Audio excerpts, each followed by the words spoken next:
Dodge is killing off the HELLCAT, the muscle car of muscle cars. And why is it doing this? Because it plans on making an electric muscle car. Hello, my friends.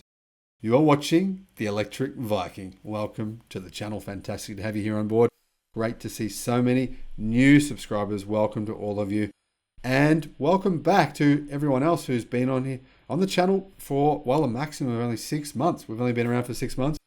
But during that period of time, we've made, well, I think about 600 videos.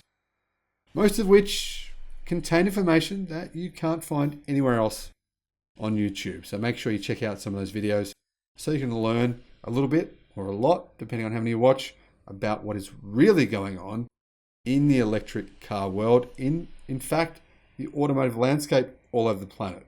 That's what I often talk about, what is really happening behind the scenes.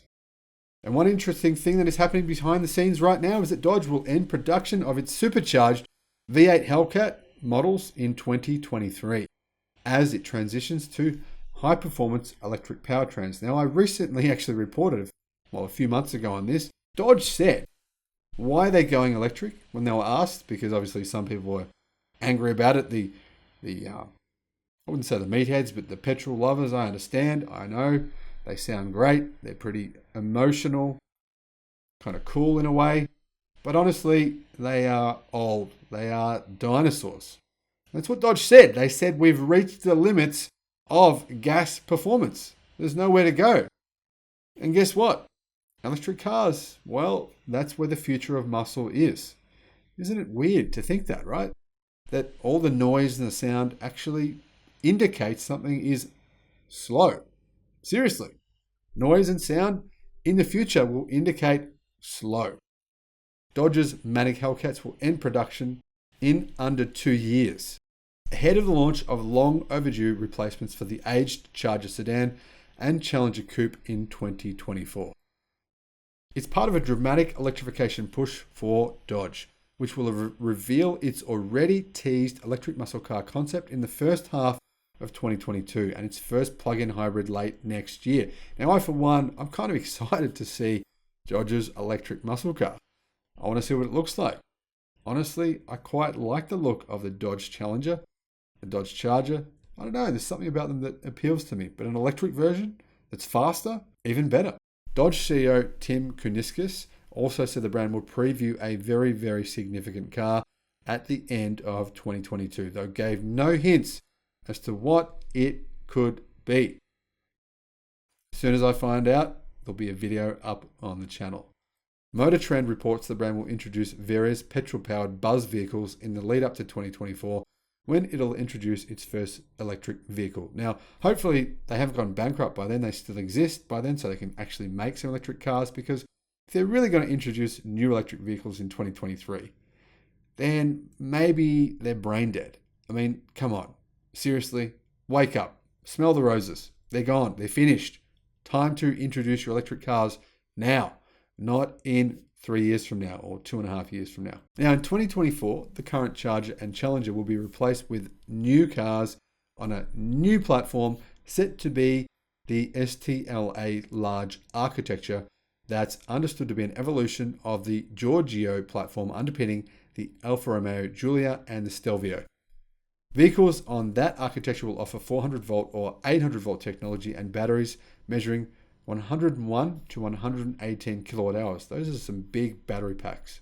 I reckon by then they will be able to deliver on what they say they are, which is 800 kilometers of range. They'll offer, Dodge say, up to 800 kilometers of range and feature both single and dual motor electric power plants, with electric motors each producing between 150 and 330 kilowatt of power. Now, if I'm reading this right, that would mean Dodge's muscle car would have 660 kilowatt of power. The all drive version, a front motor and a rear motor. That's a lot of power, 660 kilowatt. But is it enough in 2024? There will be some vicious competitors out by that time. The Mulliner, even the Mulliner SUV, similar size to a Tesla Model Y.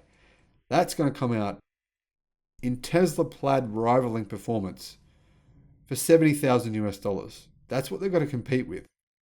So it needs to be very fast. It needs to be mind-blowingly fast to compete in this market.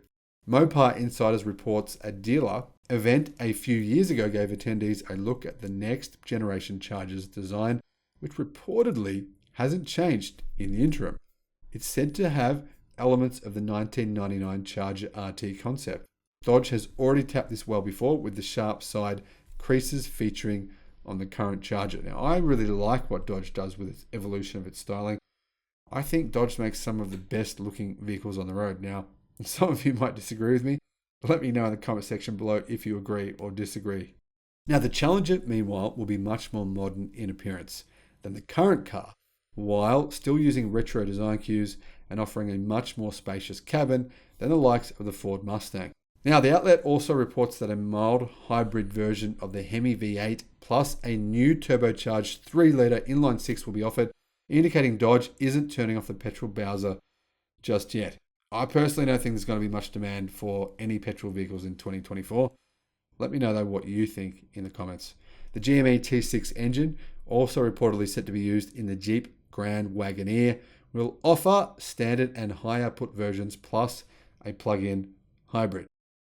Now, the upcoming plug-in hybrid Dodge will be a new model line for the brand, and previous rumors have indicated it could be a mid-sized SUV and a counterpart to the upcoming Alfa Romeo Tonale. That would give Dodge a second SUV, slotting in behind the large 3-row Durango that's related to the outgoing WK2 Jeep Grand Cherokee. Now, it's not clear though whether this model will be replaced, with Kuniskus saying nothing is imminent with the Durango line. He said, for 24 months, we are feeding the beast. He was referring to the rollout of special V8 Chargers and Challengers ahead of the introduction of Dodge's first electric vehicles. And this is what he said: I'm juggling knives because I've got to keep two different factions happy, because at some point those two factions will converge. The problem is no one knows when they will converge. It's really interesting to hear him say this, just outright say, I'm trying to keep two different factions happy. He's really balancing on a knife's edge here in terms of keeping his job. My job is to provide confidence over the next 24 months that we're going to do this. The company has revealed an advent calendar of sorts called 24 Months of Muscle. Instead of chocolate or beefy hunks, however, it features rows of garage doors, some of which have illustrations on them hinting what'll come that month. The last garage door shows the brand's old Fratzog logo used from 1962 to 1981 that will be used on Dodge's upcoming EVs. It's already been teased on the upcoming electric muscle car concept. I quite like the logo. It's cool. I like that Dodge has used this. Good move. It's really a modern touch. It's backlit and it's red. By the way, the name is meaningless. There's no meaning behind the name.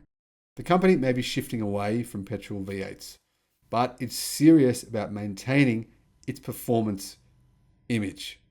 Dead serious. It's introducing Dodge power brokers who will be able to sell and install parts and kits to boost power and performance. I like this idea. As far as I can tell, this is not happening in the electric car world right now, unless you're Tesla and you just get it updated.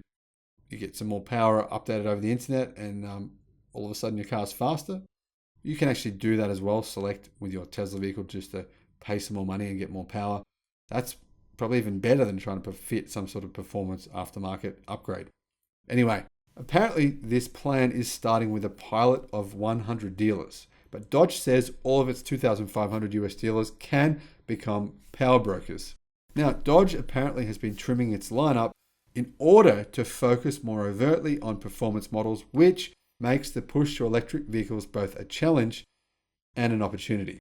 Now, personally, I think Stellantis is a bit of a basket case. They do produce some electric cars right now globally. Obviously, Dodge is part of the Stellantis group, but whether or not this company will survive as it is by 2030, I'd say there's zero chance of it surviving as it is today by 2030. Things will change. Different companies are going to change and have to merge together and do all kinds of different crazy things in order to stay alive. Dodge, really, honestly, they're pretty slow with this EV transition. They're well behind the 8-ball, million miles behind Tesla, well behind Ford and General Motors. And honestly, they're probably the most likely company to be extinct come 2030 of the big American manufacturers. That said, they're actually my favorite of the big three in America. I don't know about you, but I have a bit of a soft spot for them. What do you think about Dodge? Do you like them? Let me know in the comment section below. Thanks for watching the video. Look forward to seeing you again on the next one. Bye-bye, my friends. See ya.